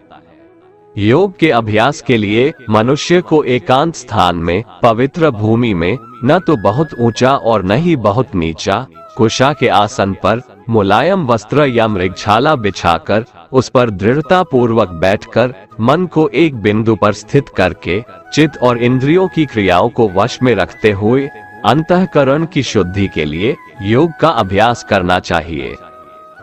योग के अभ्यास के लिए मनुष्य को अपने शरीर, गर्दन तथा सिर को अचल और स्थिर रखकर नासिका के आगे के सिरे पर दृष्टि स्थित करके इधर उधर अन्य दिशाओं को न देखता हुआ बिना किसी भय से इंद्रिय विषयों से मुक्त ब्रह्मचर्य व्रत में स्थित मन को भली भांति शांत करके मुझे अपना लक्ष्य बनाकर और मेरे ही आश्रय होकर अपने मन को मुझ में स्थिर करके मनुष्य को अपने हृदय में मेरा ही चिंतन करना चाहिए। इस प्रकार निरंतर शरीर द्वारा अभ्यास करके मन को परमात्मा स्वरूप में स्थिर करके परम शांति को प्राप्त हुआ योग में स्थित मनुष्य ही सभी सांसारिक बंधन से मुक्त होकर मेरे परम धाम को प्राप्त कर पाता है। हे अर्जुन, योग में स्थित मनुष्य को न तो अधिक भोजन करना चाहिए और न ही कम भोजन करना चाहिए, न ही अधिक सोना चाहिए और न ही सदा जागते रहना चाहिए। नियमित भोजन करने वाला, नियमित चलने वाला, नियमित जीवन निर्वाह के लिए कार्य करने वाला और नियमित सोने वाला योग में स्थित मनुष्य सभी सांसारिक कष्टों से मुक्त हो जाता है। योग में स्थित मनुष्य का योग के अभ्यास द्वारा मन जब आत्मा में स्थित परमात्मा में ही विलीन हो जाता है, तब वह सभी प्रकार की सांसारिक इच्छाओं से मुक्त हो जाता है। उस समय वह पूर्ण रूप से योग में स्थिर कहा जाता है। उदाहरण के लिए, जिस प्रकार बिना हवा वाले स्थान में दीपक की लौ बिना इधर उधर हुए स्थिर रहती है, उसी प्रकार योग में स्थित मनुष्य का मन निरंतर आत्मा में स्थित परमात्मा में स्थिर रहता है। योग के अभ्यास द्वारा जिस अवस्था में सभी प्रकार की मानसिक गतिविधियां रुक जाती है, उस समाधि रूपी अवस्था में मनुष्य अपनी ही आत्मा में परमात्मा को साक्षात्कार करके अपनी ही आत्मा में पूर्ण संतुष्ट रहता है। तब वह अपनी शुद्ध चेतना द्वारा प्राप्त करने योग्य परम आनंद को शरीर से अलग जानता है और उस अवस्था में परम तत्व परमात्मा में स्थित वह योगी कभी भी विचलित नहीं होता है। परमात्मा को प्राप्त करके वह योग में स्थित मनुष्य परम आनंद को प्राप्त होकर इससे अधिक अन्य कोई सुख नहीं मानता हुआ भारी से भारी दुख में भी विचलित नहीं होता है। मनुष्य को चाहिए कि दृढ़ विश्वास के साथ योग का अभ्यास करते हुए सभी सांसारिक संसर्ग से उत्पन्न दुखों से बिना विचलित हुए योग समाधि में स्थित रहकर कार्य करे। मनुष्य को चाहिए कि मन में उत्पन्न होने वाली सभी सांसारिक इच्छाओं को पूर्ण रूप से त्याग कर और मन द्वारा इंद्रियों के समूह को सभी ओर से अपने वश में रखे। मनुष्य को चाहिए कि मन को आत्मा में स्थित करके परमात्मा के चिंतन के अलावा अन्य किसी वस्तु का चिंतन न करे। मनुष्य को चाहिए कि स्वभाव से स्थिर न रहने वाला और सदा चंचल रहने वाला यह मन जहाँ जहाँ भी प्रकृति में जाए वहाँ वहाँ से खींचकर अपनी आत्मा में ही स्थिर करे। योग में स्थित मनुष्य का मन जब परमात्मा में एक ही भाव में स्थिर रहता है और जिसकी रज गुण से उत्पन्न होने वाली कामनाएं भली प्रकार से शांत हो चुकी है, ऐसा योगी सभी पाप कर्मों से मुक्त होकर परम आनंद को प्राप्त करता है। इस प्रकार योग में स्थित मनुष्य निरंतर योग अभ्यास द्वारा सभी प्रकार के पापों से मुक्त होकर सुख पूर्वक परब्रह्म से एक ही भाव में स्थिर रहकर दिव्य प्रेम स्वरूप परम आनंद को प्राप्त करता है। योग में स्थित मनुष्य सभी प्राणियों में एक ही आत्मा का प्रसार देखता है और सभी प्राणियों को उस एक ही परमात्मा में स्थित देखता है। ऐसा योगी सभी को एक समान भाव से देखने वाला होता है। जो मनुष्य सभी प्राणियों में मुझ परमात्मा को ही देखता है और सभी प्राणियों को मुझ परमात्मा में ही देखता है, उसके लिए मैं कभी अदृश्य नहीं होता हूँ। और वह मेरे लिए कभी अदृश्य नहीं होता है। योग में स्थित जो मनुष्य सभी प्राणियों के हृदय में मुझको स्थित देखता है और भक्ति भाव में स्थित होकर मेरा ही स्मरण करता है, वह योगी सभी प्रकार से सदैव मुझ में ही स्थित रहता है। हे अर्जुन, योग में स्थित जो मनुष्य अपने ही समान सभी प्राणियों को देखता है, सभी प्राणियों के सुख और दुख को भी एक समान रूप से देखता है, उसी को परम पूर्ण योगी समझना चाहिए। अर्जुन ने कहा, हे मधुसूदन, ये योग की विधि जिसके द्वारा समत्व भाव दृष्टि मिलती है, जिसका कि आपके द्वारा वर्णन किया गया है, मन के चंचलता के कारण मैं इस स्थिति में स्वयं को अधिक समय तक स्थिर नहीं देखता हूँ। हे कृष्ण, क्योंकि यह मन निश्चय ही बड़ा चंचल है, बड़ा ही हठी तथा बलवान है, मुझे इस मन को वश में करना वायु को वश में करने के समान अत्यंत कठिन लगता है। श्री भगवान ने कहा, हे महाबाहु कुंती पुत्र, इसमें कोई संशय नहीं है कि चंचल मन को वश में करना अत्यंत कठिन है, किंतु इसे सभी सांसारिक कामनाओं को त्याग कर और निरंतर अभ्यास द्वारा वश में किया जा सकता है। जिस मनुष्य द्वारा मन को वश में नहीं किया गया है, ऐसे मनुष्य के लिए परमात्मा की प्राप्ति असंभव है, लेकिन मन को वश में करने वाले प्रयत्नशील मनुष्य के लिए परमात्मा की प्राप्ति सहज होता है, ऐसा मेरा विचार है। अर्जुन ने कहा, हे कृष्ण, प्रारंभ में श्रद्धा पूर्वक योग में स्थिर रहने वाला किंतु बाद में योग से विचलित मन वाला असफल मनुष्य परम सिद्धि को न प्राप्त करके किस लक्ष्य को प्राप्त करता है? हे महाबाहु कृष्ण, परमात्मा की प्राप्ति के मार्ग से विचलित हुआ मनुष्य जो कि न तो सांसारिक भोग को ही भोग पाया और न ही आपको प्राप्त कर सका, ऐसा मोह से ग्रसित मनुष्य क्या छिन्न भिन्न बादल की तरह दोनों ओर से नष्ट तो नहीं हो जाता है? हे श्री कृष्ण, मैं आपसे प्रार्थना करता हूँ कि मेरे इस संशय को संपूर्ण रूप से केवल आप ही दूर कर सकते हैं, क्योंकि आपके अतिरिक्त अन्य कोई इस संशय को दूर करने वाला मिलना संभव नहीं है। श्री भगवान ने कहा, हे पृथा पुत्र, उस असफल योगी का न तो इस जन्म में और न अगले जन्म में ही विनाश होता है, क्योंकि हे प्रिय मित्र, परम कल्याणकारी नियत कर्म करने वाला कभी भी दुर्गति को प्राप्त नहीं होता है। योग में असफल हुआ मनुष्य स्वर्ग आदि उत्तम लोकों को प्राप्त होकर उनमें अनेकों वर्षों तक जिन इच्छाओं के कारण योग भ्रष्ट हुआ था, उन इच्छाओं को भोग करके फिर संपन्न सदाचारी मनुष्यों के परिवार में जन्म लेता है, अथवा उत्तम लोकों में न जाकर स्थिर बुद्धि वाले विद्वान योगियों के परिवार में जन्म लेता है, किंतु इस संसार में इस प्रकार का जन्म निसंदेह अत्यंत दुर्लभ है। हे अर्जुन, ऐसा जन्म प्राप्त करके वहां उसे पूर्व जन्म के योग संस्कार पुनः प्राप्त हो जाते हैं और उन संस्कारों के प्रभाव से वह परमात्मा प्राप्ति रूपी परम सिद्धि की प्राप्ति का फिर से प्रयत्न करता है। पूर्व जन्म के अभ्यास के कारण वह निश्चित रूप से परमात्म पथ की ओर खुद ही आकर्षित हो जाता है। ऐसा जिज्ञासु योगी शास्त्रों के अनुष्ठानों का उल्लंघन करके योग में स्थित हो जाता है। ऐसा योगी समस्त पाप कर्मों से शुद्ध होकर अनेक जन्मों के कठिन अभ्यास से इस जन्म में प्रयत्न करते हुए परम सिद्धि को प्राप्त करने के पश्चात परम गति को प्राप्त करता है। तपस्वियों से योगी श्रेष्ठ है, शास्त्र ज्ञानियों से भी योगी श्रेष्ठ माना जाता है और सकाम कर्म करने वालों की अपेक्षा भी योगी श्रेष्ठ है। इसलिए हे अर्जुन, तू योगी बन। सभी प्रकार के योगियों में से जो पूर्ण श्रद्धा सहित संपूर्ण रूप से मेरे आश्रित हुए अपने अंतरकरण से मुझको निरंतर स्मरण करता है, ऐसा योगी मेरे द्वारा परम योगी माना जाता है।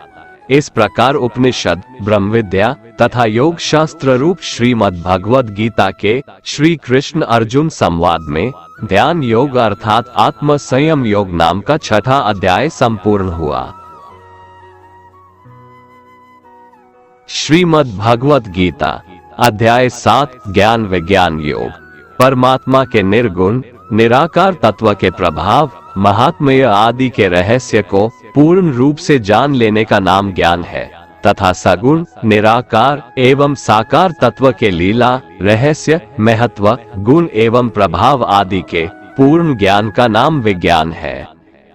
इस अध्याय के पहले श्लोक में श्री भगवान कहते हैं कि हे अर्जुन, अब उसको सुन जिससे तू योग का अभ्यास करते हुए मुझ में अनन्य भाव से मन को स्थित करके और मेरी शरण होकर संपूर्णता से मुझको बिना किसी संशय के जान सकेगा। अब मैं तेरे लिए उस परम ज्ञान को अनुभव सहित कहूंगा जिसको पूर्ण रूप से जानने के बाद भविष्य में इस संसार में तेरे लिए अन्य कुछ भी जानने योग्य शेष नहीं रहेगा।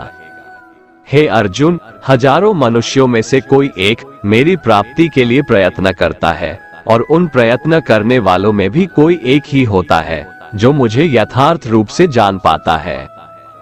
पृथ्वी, जल, अग्नि, वायु, आकाश, मन, बुद्धि और अहंकार, ऐसे यह 8 प्रकार के भेदों वाली तो मेरी जड़ स्वरूप अपरा प्रकृति है। हे अर्जुन, परंतु इस जड़ स्वरूप अपरा प्रकृति के अतिरिक्त अन्य चेतन दिव्य स्वरूप परा प्रकृति को जानने का प्रयत्न कर, जिसके द्वारा जीव रूप से संसार का भोग किया जाता है। यहाँ अपरा प्रकृति का अर्थ माया है। ये पृथ्वी, जल, अग्नि, वायु, आकाश, मन, बुद्धि और अहंकार, ये सब माया ही तो है, और परा प्रकृति का अर्थ यहाँ आत्मा से है। हे अर्जुन, तू मेरी इन जड़ तथा चेतन प्रकृतियों को ही सभी प्राणियों के जन्म का कारण समझ, और मैं ही इस संपूर्ण जगत की उत्पत्ति तथा प्रलय का मूल कारण हूँ। हे धनंजय, मेरे अतिरिक्त अन्य कुछ भी नहीं है। जिस प्रकार माला में मोती धागे में गूंथे रहते हैं, उसी प्रकार यह संपूर्ण जगत मणियों के समान मुझ में ही गूंथा हुआ है। हे कुंती पुत्र अर्जुन, मैं ही जल का स्वाद हूँ, सूर्य तथा चंद्रमा का प्रकाश हूँ, समस्त वैदिक मंत्रों में ओंकार हूँ, आकाश में ध्वनि हूँ और पुरुषों में पुरुषत्व भी मैं ही हूँ। मैं पृथ्वी में पवित्र गंध हूँ, अग्नि में उष्मा हूँ, समस्त प्राणियों में उनका जीवन हूँ और तपस्वियों में तप भी मैं हूँ। हे अर्जुन, तू मुझको ही सभी प्राणियों का अनादि अनंत बीज समझ। मैं बुद्धिमानों की बुद्धि और तेजस्वी मनुष्यों का तेज हूँ। मैं बलवानों का कामना रहित और आसक्ति रहित बल हूँ और सब प्राणियों में धर्मानुसार विषयी जीवन हूँ।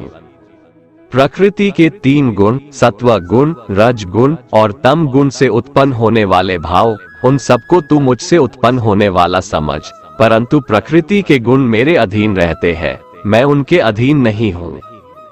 प्रकृति के इन तीनों गुणों से उत्पन्न भावों द्वारा संसार के सभी जीव मोहग्रस्त रहते हैं, इस कारण वे मुझ परम अविनाशी को नहीं जान पाते हैं। हे अर्जुन, इन तीनों दिव्य गुणों से युक्त मेरी माया को पार कर पाना असंभव है, परंतु जो मनुष्य मेरे शरणागत हो जाते हैं वो मेरी इस माया को आसानी से पार कर जाते हैं। मनुष्यों में अधर्मी और दुष्ट स्वभाव वाले मूर्ख लोग मेरी शरण ग्रहण नहीं करते हैं। ऐसे नास्तिक स्वभाव धारण करने वालों का ज्ञान मेरी माया द्वारा हर लिया जाता है। हे भरत श्रेष्ठ अर्जुन, उत्तम कर्म करने वाले, आर्त अर्थात दुख से निवृत्ति चाहने वाले, अर्थार्थी अर्थात धन संपदा चाहने वाले, जिज्ञासु अर्थात केवल मुझे जानने की इच्छा वाले, और ज्ञानी अर्थात मुझे ज्ञान सहित जानने वाले, ऐसे 4 प्रकार के भक्त मेरा स्मरण करते हैं। इनमें से वह ज्ञानी सर्वश्रेष्ठ है जो सदैव अनन्य भाव से मेरी शुद्ध भक्ति में स्थित रहता है, क्योंकि ऐसे ज्ञानी भक्त को मैं अत्यंत प्रिय होता हूँ और वह मुझे अत्यंत प्रिय होता है। यद्यपि ये चारों प्रकार के भक्त उदार हृदय वाले हैं, परंतु मेरे मत के अनुसार ज्ञानी भक्त तो साक्षात मेरा ही स्वरूप होता है, क्योंकि वह स्थिर मन बुद्धि वाला ज्ञानी भक्त मुझे अपना सर्वोच्च लक्ष्य जानकर मुझ में ही स्थित रहता है। अनेकों जन्मों के बाद अपने अंतिम जन्म में ज्ञानी मेरी शरण ग्रहण करता है, उसके लिए सभी के हृदय में स्थित सब कुछ मैं ही होता हूँ। ऐसा महात्मा अत्यंत दुर्लभ होता है। जिन मनुष्यों का ज्ञान सांसारिक कामनाओं के द्वारा नष्ट हो चुका है, वे लोग अपने अपने स्वभाव के अनुसार पूर्व जन्मों के अर्जित संस्कारों के कारण प्रकृति के नियमों के वश में होकर अन्य देवी देवताओं की शरण में जाते हैं। मनुष्य अपनी श्रद्धा के अनुसार जिस भी देवी देवताओं का पूजन करते हैं, मैं उसकी श्रद्धा को उन्हीं देवी देवताओं के प्रति स्थिर कर देता हूँ। वह भक्त सांसारिक सुख की कामनाओं से श्रद्धा से युक्त होकर उन देवी देवताओं की पूजा आराधना करते हैं और उसकी वह कामनाएं पूर्ण भी होती है, किंतु वास्तव में ये सभी इच्छाएं मेरे द्वारा ही पूरी की जाती है। परंतु उन अल्प बुद्धि वालों को प्राप्त वह फल क्षणिक होता है और भोगने के बाद समाप्त हो जाता है। देवताओं को पूजने वाले देवलोक को प्राप्त होते हैं, किंतु मेरे भक्त मेरे परम धाम को ही प्राप्त होते हैं। बुद्धिहीन मनुष्य मुझ अप्रकट परमात्मा को मनुष्य की तरह जन्म लेने वाला समझते हैं, इसलिए वह मेरे सर्वश्रेष्ठ अविनाशी स्वरूप के परम प्रभाव को नहीं समझ पाते हैं। मैं सभी के लिए प्रकट नहीं हूँ, क्योंकि मैं अपनी योग माया द्वारा आच्छादित रहता हूँ। इसलिए यह मूर्ख मनुष्य मुझ अविनाशी परमात्मा को नहीं समझ पाते हैं। हे अर्जुन, मैं भूत, वर्तमान और भविष्य के सभी प्राणियों को जानता हूँ, लेकिन वास्तविकता में मुझे कोई नहीं जानता।